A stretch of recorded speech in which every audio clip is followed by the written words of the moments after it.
சென்னையில் metro rail பணியின் போது மேலிருந்து இரும்பு சாரம் ஒன்று கீழே விழுந்ததில் உயிரிழந்த கிரிதர் ஒரு பொறியியல் பட்டதாரி. 32 வயதான இவர் சென்னை வடபழனியில் உள்ள தனியார் நிறுவனம் ஒன்றில் மின் பொறியாளராக பணியாற்றி வருகிறார். இவரின் மரணம் அவரது குடும்பத்தையே நிலைகுலைய செய்திருக்கிறது. சென்னை மடிப்பாக்கத்தைச் சேர்ந்த கிரிதர் வழக்கம் போல் தமது இருசக்கர வாகனத்தில் ஹெல்மெட் அணிந்தவாறு நேற்று காலை அலுவலகத்திற்கு கிளம்பியுள்ளார். கத்திப்பாரா பகுதி வழியாக இவர் சென்று கொண்டிருந்த போதுதான் அந்த எதிர்பாராத விபத்து நேர்ந்தது.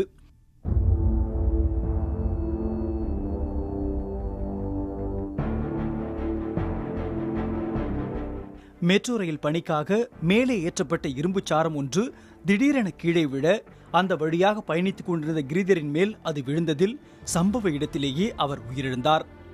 முன்ன மூவ் பண்ணுறதுக்கோசம் பண்ணிக்கிறான். அந்த சைடு நான் பண்ணிது அந்த மேல இருந்து ராடு கரெக்டாக விழுந்து மூக்கு மேலே பட்டு டிராபிக் மூக்கெல்லாம் தெரிஞ்சு ஏற்பட்டு அந்த இடத்துலயே அவுட். ஒரு 10 நிமிஷம் தூக்காது அப்படி இருந்தாங்க. குரலை கொடுத்தான், அவ்வளோதான். ஐயோ யாருன்னு பார்த்தா ஆளுக்காய். கிரிதர் தனது பெற்றோருக்கு ஒரே பிள்ளை. அதோடு இவருக்கு திருமணமாகி இன்னும் ஓராண்டு கூட நிறைவு பெறவில்லை என்கின்றனர் உறவினர்கள். கிரிதரின் மனைவி உத்தராவிற்கு சமீபத்தில்தான் சீமந்தம் நிகழ்ச்சி நடைபெற்றதாம். சொந்த முயற்சியில் புதிதாக வீடு வாங்கிய பிறகே திருமணம் செய்துள்ளார் கிரிதர்.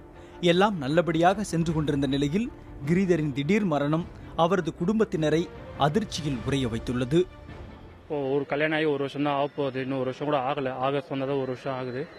குழந்தை எதிர்பார்த்துட்டு இருக்காரு. ஒரு 10-15 நாள் எப்போ வேணா குழந்தை பிறக்கலாம். அந்த நிலைமையில இருக்காங்க அவங்க. இது நாங்களே எதிர்பார்க்காத ஒன்று. அடுத்தனைக்கும் கவர்மெண்ட் ரூல்ஸ் படி எல்லாமே ஃபாலோ பண்ணி போறவர் தான். விபத்து குறித்து விசாரணை நடத்துகிறோம், உரிய நடவடிக்கை எடுக்கிறோம் என வழக்கமான பதிலை கூறிவிட்டு பொறுப்பை தட்டி கழிக்கவோ தாமதப்படுத்தவோ மெட்ரோ நிர்வாகம் முயலக்கூடாது என்கின்றனர் கிரிதரின் உறவினர்கள். பாதிக்கப்பட்டுள்ள கிரிதரின் குடும்பத்திற்கு நீதியும் நிவாரணமும் கிடைக்க தேவையான அனைத்து சட்ட நடவடிக்கைகளை மேற்கொள்ளும் என்றும் அவர்கள் கூறுகின்றனர். மெட்ரோ ரயிலோட அவங்களோட இதுதான். அதுல கான்ட்ராக்ட் கொடுத்துருக்காங்க. 10 பேர் கான்ட்ராக்ட் கொடுக்குறா. ஒழுங்கா கரெக்டா இந்த டயத்துல மார்னிங் டயத்துல அந்த ஒர்க்கே பண்ணக்கூடாது. அதை எப்படி இவங்க மீறி பண்ணினாங்கன்னு தெரியல. ஸோ இதுக்கு அந்த மெட்ரோ ரயிலேருந்து நாங்கள் காம்பன்சேஷனுக்கு நாங்கள் அடுத்த கட்ட நடவடிக்கை எடுக்க போறோம். உரிய பாதுகாப்பு வழிமுறைகளை மெட்ரோ நிர்வாகம் மேற்கொள்ளாததால் ஒரு குடும்பத்தின் எதிர்காலமே இன்று கேள்விக்குறியாகியுள்ளது.